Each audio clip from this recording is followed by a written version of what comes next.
Welcome back. Now, televangelist and House of Grace Bishop David Muriithi has acknowledged that he had a romantic relationship with a woman who has sued him for child support. However, the bishop says he cannot meet all the woman's demands since he does not have a regular income and relies on donations from well-wishers who have not been forthcoming due to the COVID-19 pandemic that has hushed church activities. A renowned televangelist and House of Grace Bishop David Muriithi Munyaka has, in a replying affidavit, acknowledged a romantic relationship he had with Judy Mutave Muasia, who has sued him for allegedly neglecting his parental duties.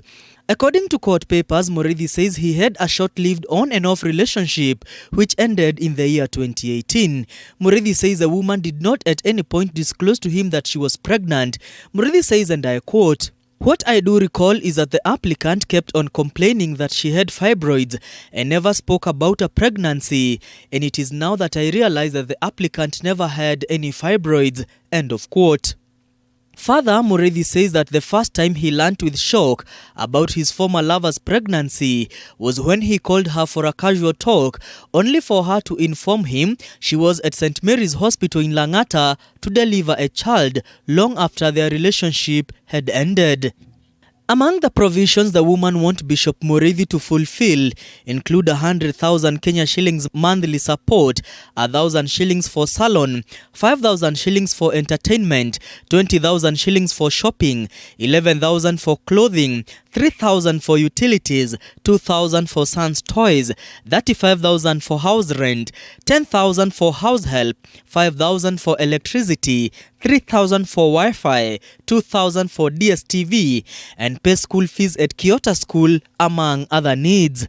Muriithi says when he met the woman, she was living in her own rented house with another teenage child sired from a different relationship where she paid her own rent. Muriithi says, and I quote, "The minor herein, who is said to be 2 years now, does not therefore require different accommodation from the applicant and her other son, and therefore the demand for 35,000 Kenya shillings from me as rent does not arise, as she was paying her own house rent even before I met her, and she should continue offering shelter for the minor in the same premises she lives with her own son."